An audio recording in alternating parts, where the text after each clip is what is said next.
सावन का आखिरी सोमवार हो, जो लोटा जल का लेकर जा रहे हो उसमें थोड़ा सा इत्र, अगर इत्र नहीं हो तो गुलाब की पंखड़ी, पंखड़ी नहीं हो तो कोई फूल की पत्ती उस जल में बाबा को समर्पित, इत्र हो तो ज्यादा अच्छा।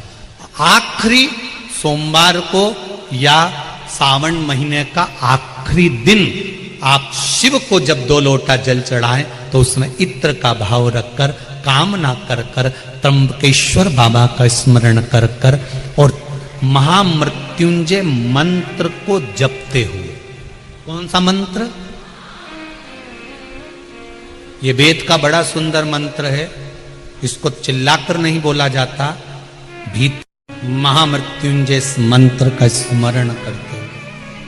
और अगर महामृत्युंजय मंत्र याद नहीं हो तो पंचाक्षर मंत्र नमः शिवाय, पंचाक्षर का स्मरण नहीं रहे तो षडाक्षर ओम नमः शिवाय, षडाक्षर का स्मरण नहीं हो तो श्री शिवाय नमस्तुभ्यम।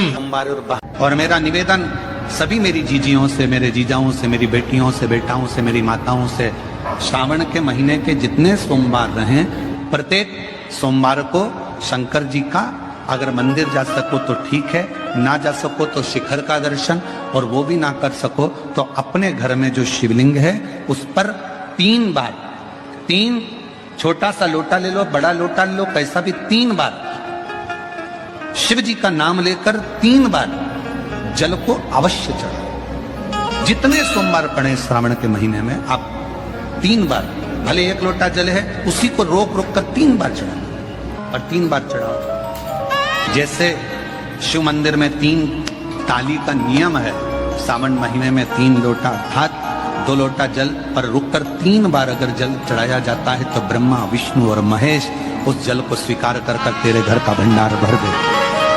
3 बार सावन के महीने में किसी भी एक सोमवार को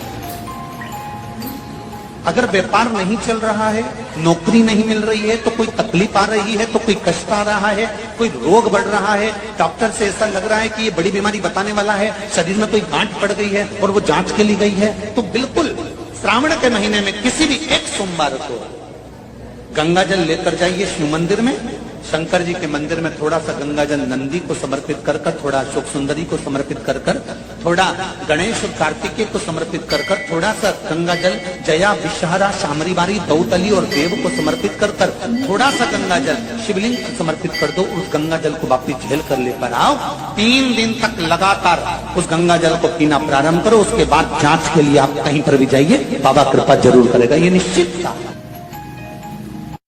श्री शिवाय नमस्तुभ्यं। एक और अच्छी बात है, बहुत ध्यान लगाकर सुनिएगा जरा। जितने आस्था चैनल पर सुन रहे हो, यूट्यूब पर सुन रहे हो, फेसबुक पर सुन रहे हो या इस पंडाल में श्रवण कर रहे हो, बहुत सावधानी से ध्यान दीजिएगा। कभी श्रावण महीने में अगर आप शंकर जी के मंदिर में जाएं और शिव मंदिर किसी वृक्ष के नीचे हो, बट वृक्ष के नीचे हो, चाहे पीपल के वृक्ष के नीचे हो, चाहे वो आंवले के वृक्ष के नीचे हो, चाहे वो बेलपत्री के वृक्ष के नीचे हो, चाहे वो शमी के वृक्ष के नीचे हो, चाहे जिस वृक्ष, कोई भी वृक्ष के नीचे अगर कोई शिवालय है, शंकर जी का कोई मंदिर या शंकर जी का कोई शिवलिंग रखा हुआ, तो एक दुर्वा किसी भी श्रावण महीने में तुम जब भी किसी शिवालय में जाएं, जिस वृक्ष के नीचे शिवलिंग हो, उस शिवलिंग पर ये शिवलिंग रखा हुआ है, ये जलाधारी है। जलाधारी पर जहां शिवलिंग रखा हुआ है वहां कटी भाग, कटी भाग माता पार्वती जी का हस्तकमल, उसके ऊपर रखा हुआ है शिवलिंग, सामने अशोक सुंदरी और भगवान शंकर के दोनों पुत्र गणेश कार्तिकेय, ऊपर से जल गिरता है जया, विषहरा, शामरी बारी, दौतली, देव, ये भगवान शंकर की 5 बेटियां। तो जो कटी भाग, इस कटी भाग पर अगर मात्र एक दुर्वा समर्पित कर कर, जिसकी किडनी या लीवर डैमेज हो रहा हो, काम नहीं कर रहा हो, या किडनी लीवर में कोई तकलीफ हो रही हो, या डायलिसिस चल रहा हो तो मात्र एक दुर्वा उस कटी भाग पर श्रावण महीने में समर्पित कर कर उस दुर्वा के 7 टुकड़े कर कर 7 दिन प्रतिदिन सुबह के समय पर उसको चबाकर खा लेने पर या निगल जाने पर धीरे धीरे धीरे धीरे डायलिसिस बंद होने लगता है और किडनी लीवर अपना काम करना प्रारंभ कर देते हैं। एक दुर्वा, कितनी दुर्वा? एक दुर्वा, मात्र एक दुर्वा। शंकर भगवान पर चढ़े हुए जल जब नीचे की ओर आता है, जिस जगह पर जल गिरता है उस जगह पर मात्र एक दुर्वा अपनी कामना कर कर इस शरीर के सुख के लिए शंकर भगवान के जल गिरने वाले स्थान के पास में अवधूतेश्वर महादेव के नाम से रख दी जाती है तो जिंदगी में कभी बड़ी बीमारी नहीं आती। उसी तरह इससे रोग को समाप्त करने के लिए दुर्वा का प्रयोग किया गया। आप लोगों ने पूर्व में जो शिव महापुराण की कथा कुबरेश लोहा की धरा से करी थी वो आप लोगों को ध्यान में होगा। दुर्वा कैसे उत्पन्न हुई थी, दुर्वा का महत्व क्या है, कितनी दुर्वा चढ़ाना चाहिए, कैसी दुर्वा चढ़ाना चाहिए, दुर्वा की उत्पत्ति कहाँ से हुई है, दुर्वा तोड़ने के बाद पानी में डालने के बाद फिर हरी हो जाती है, इसका क्या कारण है, दुर्वा गणेश जी को क्यों चढ़ाई जाती है, शंकर जी को दुर्वा किस स्थान पर चढ़ाई जाती है, ये सारी कथा आपको पूर्व में इसी कुबेरेश्वर बाबा के पावन धरा से सुना चुके हैं जो टीवी पर डली हुई है। कभी आपने नहीं सुनी हो तो यूट्यूब पर से दुर्वासा महापुराण की कथा आप निकाल कर उसको श्रवण कर सकते। उसमें वर्णन किया है कि इस दुर्वा का महत्व क्या है, दुर्वा का क्या। मात्र एक दुर्वा शिवलिंग पर चढ़े हुए जल जहां से नीचे की ओर गिरता है उस जगह पर मात्र अपने शरीर की कामना करते हुए भगवान से रोग मुक्ति के लिए एक दुर्वा अगर समर्पित कर दी जाए तो कोई बड़ी बीमारी जिंदगी में आ ही नहीं सकती, ग्रहण ही नहीं, मतलब ग्रसित नहीं कर सकती। कथा का विराम होने जा रहा है। श्रावण का पहला दिन, वैसे तो अभी आप गुरु पूर्णिमा की कथा सुनेंगे तो उसमें हम वर्णन करेंगे इस चीज का। श्रावण का पहला दिन और श्रावण का समापन का दिन, ये 2 दिन तुम रुका जी का नाम लेकर अशोक सुंदरी वाली जगह पर एक बेलपत्र अगर कोई समर्पित कर देता है तो उसके घर में वंश की कभी कमी नहीं आ सकती, उसके घर संतान जरूर होती है, पुत्र प्राप्त होता है, बेटी हो बेटा हो संतान अवश्य प्राप्त होता है, वंश बढ़ता है। एक बेलपत्र शिव को अपनी मनोकामना कर कर रोग धोग बीमारी तकलीफ कष्ट दूर करने के लिए शंकर के शिवलिंग पर अगर बन सके तो मंदिर में, आप लोग तो यहाँ हैं तो देवाधिदेव महादेव कंकर शंकर को चढ़ाओ, और अगर बेलपत्र नहीं हो तो बेलपत्र जो चढ़ी हुई हो उसी को धोकर वापिस चढ़ाओ। वापिस और सावन का महीना है, दिल से बाबा को रिझाओ।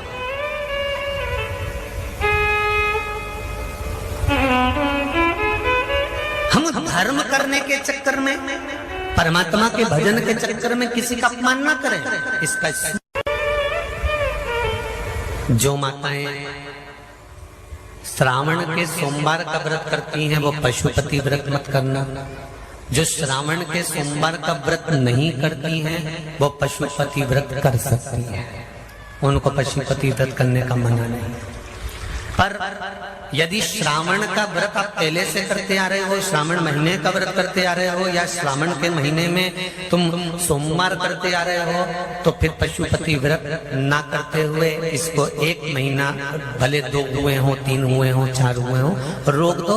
फिर अगला जब श्रावण पूर्ण हो जाए फिर जो सोमवार आए फिर चालू कर दो।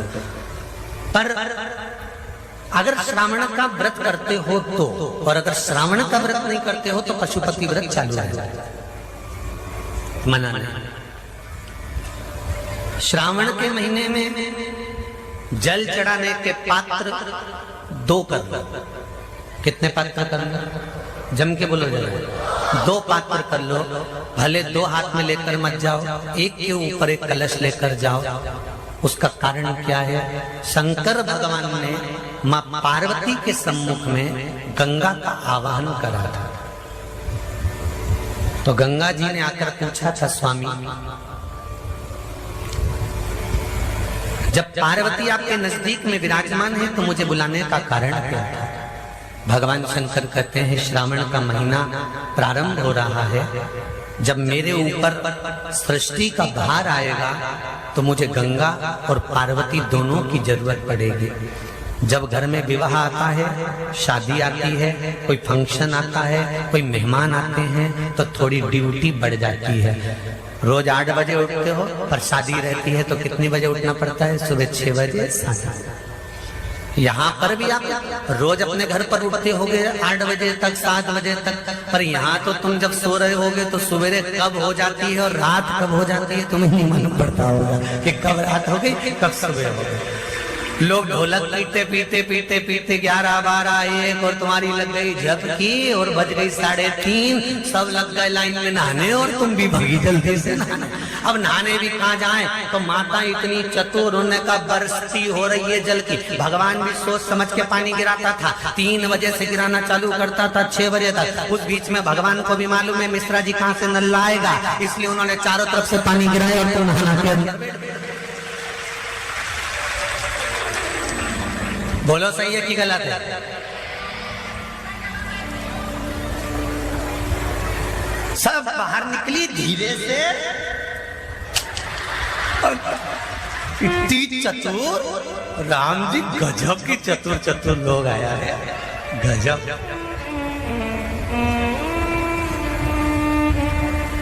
पर एक बात कहूंगा, दिल लेकर आए हो, मेरा महादेव भी तुमको दिल से लुटाएगा, ये पक्का है।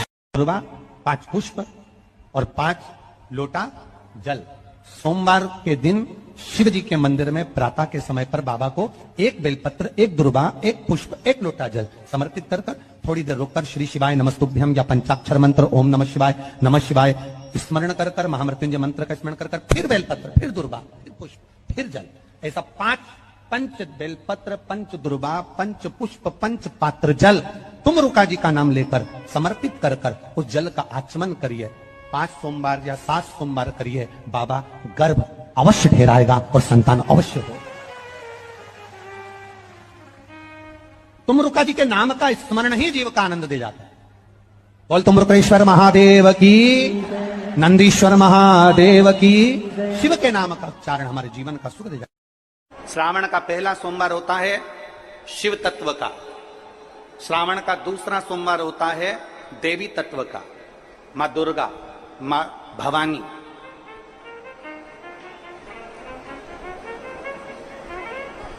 आप लोगों ने शिव पंचायत, शिव महापुराण की कथा पहले बाची आप लोगों ने सुनी होगी, उसमें शिव पंचायत का वर्णन करा था। 5 देव,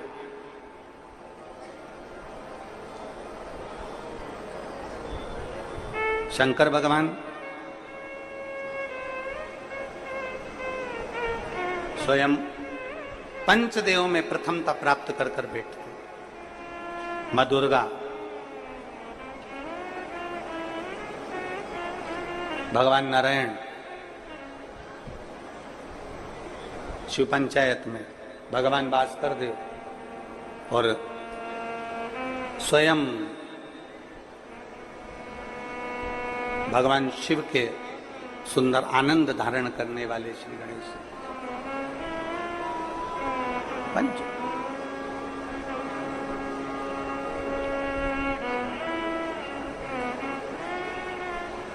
अब प्रथम में शिव, दुर्गा, नारायण, भास्कर देव, गणेश जी, ये सब भगवान शिव की पंचायत के अंतर्गत विराजमान होते हैं और ये 5 सोमवार का फल हमें प्रदान करते हैं। 5 सोमवार,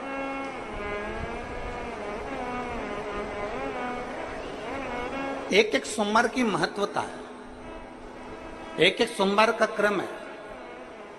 कई माताएं उस क्रम को धारण भी करती हैं, ऐसा नहीं कि कई माताएं नहीं करती हैं, सबका अपना अपना नियम होता है।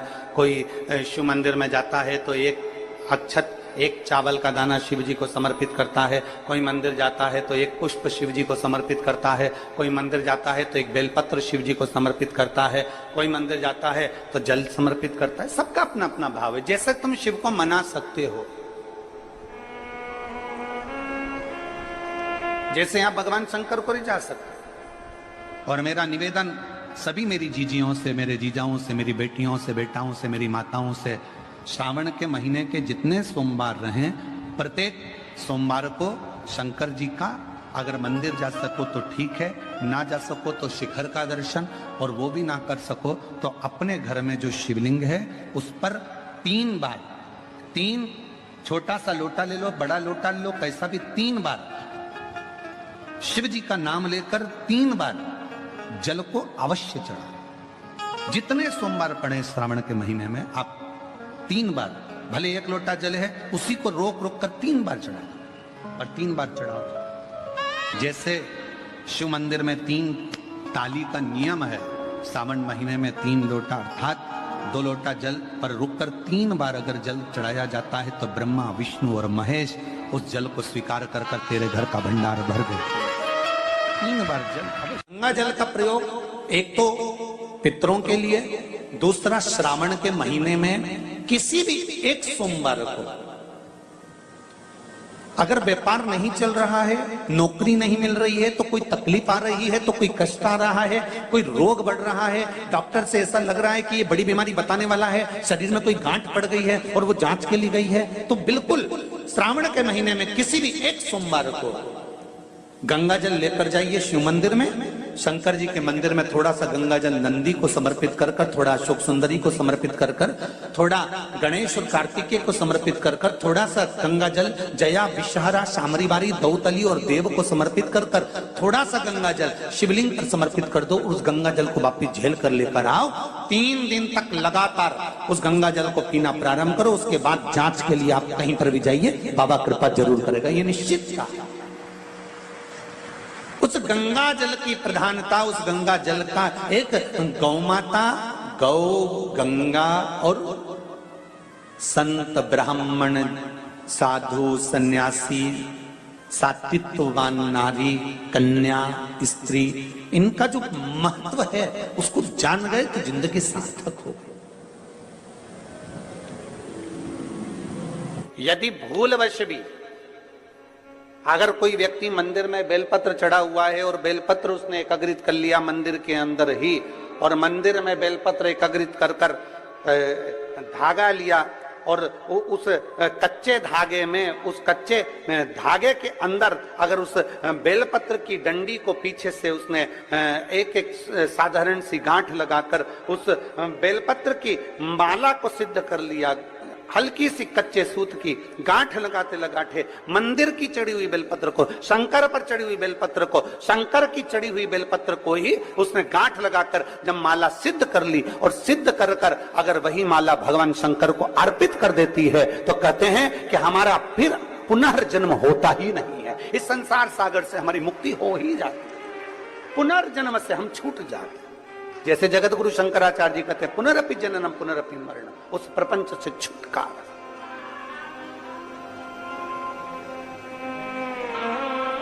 अब कई लोग ऐसे होते हैं कि वो पत्ती में छेद कर देते हैं, नहीं।